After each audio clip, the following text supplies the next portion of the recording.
Welcome everybody, I am 6am Comics, and as I promised last week, we're going to review The Human Spider, issue number 2, written and illustrated by my 9-year-old son, Nolan. As a quick recap, these comics were thought to have been lost months ago in a black hole of dirty laundry, Legos, and scrap paper. However, following a series of parent-child battles to get that hog Penny calls a bedroom clean, the comics resurfaced. And the origin issue was sadly too damaged to salvage. However, issues 1 and 2, and a reboot, were discovered with minimal degradation. We reviewed the first issue last week, and naturally, we will be reviewing issue number 2 this week. So let's do that. As with the first issue, the cover to The Human Spider number 2 is not the original cover. The original had no cover. But it is a repurposed illustration of our hero that has been stapled on after the fact to help cover up the tattered mess of the interior pages underneath. Unlike the previous book, this cover has a more accurate portrayal of our hero, showing off his robotic LED mask and a simpler webcannon design. The green letter C to the right of our drawing is as mysterious as the yellow blotch underneath it, which is as confusing as the lone scissor cut underneath that. My best explanation? This was probably scrap paper that was pulled out of the trash and doodled on before being recycled as cover art for this nearly destroyed piece of comic history. Moving on to the interiors, we're treated to this nicely designed opening panel, which shows the issue's villain angrily being restrained by webs. To the right, we're giving the name of the comic, The Human Spider, issue 2, and the comforting message to the reader's owner that this is rated G. No need to hide this one under your bed with those other comics. We begin our story with a mad scientist, who for reasons we're not given, has lost his hands due to frostbite. Don't be deceived by the seemingly buff appearance of the arm, as we're informed, it is definitely not buff. Also, he has a robot hand now. As mad scientists are inclined to do, he brought his severed hand to life with a potion. Is he a scientist or an alchemist? But the hand grew feet and ran away, and did very evil stuff, like give people wedgies. We cut to our hero, the Human Spider, who's assisting some builders with repairs to his headquarters, which I guess doesn't transform anymore. One construction worker says, "Hey Webhead, I need you to blah blah blah." Can I just say that I appreciate a writer who knows not to waste the reader's time with mundane details? Bravo, child. Human Spider complies with the request, but makes sure that if the worker ever calls him a webhead again, he'll retaliate by calling him a dummy. He retrieves the item the worker needed, with his non-copyright infringing web shooting cannons, and clearly ignoring the Human Spider's previous threat. The worker thanks him and proceeds to call him a webhead again. Always making good on his promises, the Human Spider promptly yells, "Dummy!" much to the worker's dismay. Inside the unfinished HQ, an alarm goes off, signaling that our hero is needed elsewhere. Switching off the alarm, the Human Spider swings into action, unaware of the real problem. But he will be sorry when he gets a slap in the face. The Human Spider arrives at his destination, and is greeted by the villainous hand. Oh my gosh! He evolved! That is terrifying. Okay, I guess he devolved again. Without hesitation, the Human Spider shows off a brand new trick. The ability to contort his body into a roll of bubble tape, or a ball.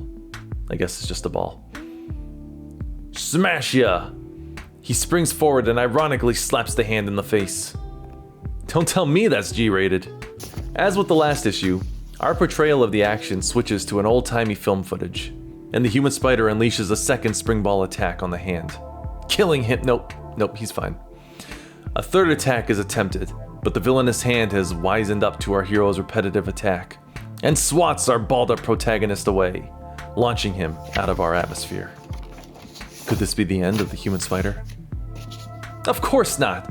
He bounces off the moon and repels back toward the Earth, with the momentum of 1,000 rockets, and KOs the diabolical living hand. I'm pretty sure he's dead for real now. The Human Spider celebrates, Yay! The end.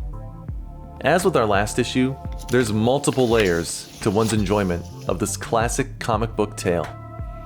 On the surface, we're treated to a humorous outing of snarky protagonists and mischievous, wedgie-inducing villains. Lighthearted entertainment for the entire family to enjoy. But I'm not reviewing these books for lighthearted family entertainment. I'm an analyst of comic book culture, and to not peel back the layers of a Nolan Club comic onion would be a travesty to the art. In the previous issue, we analyzed the deeper themes of hubris.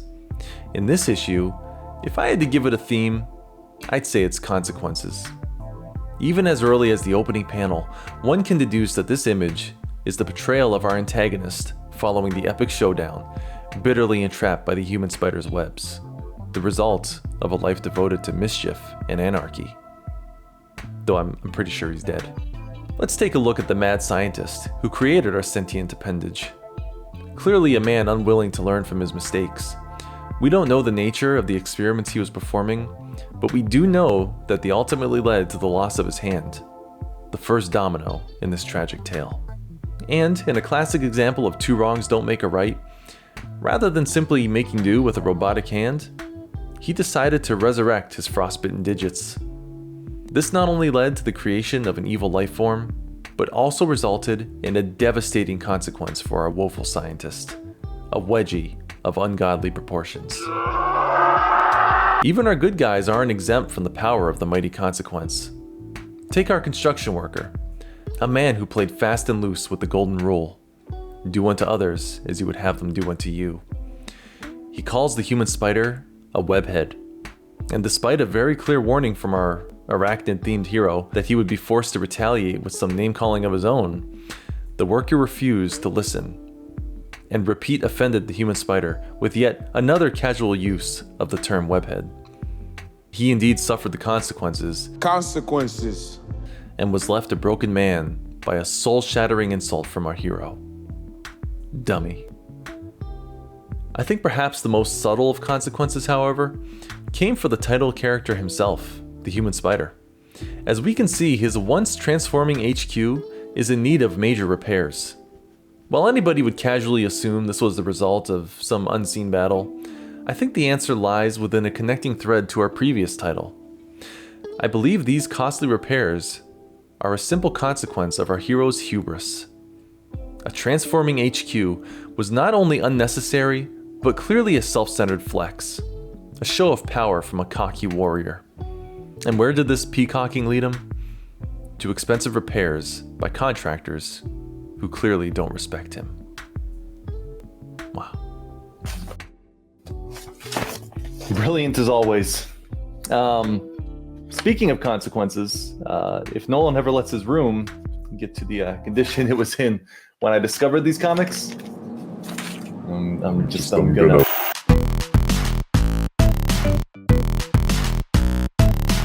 I kid. But seriously, he will be grounded. He will be grounded for a year. 8 stars.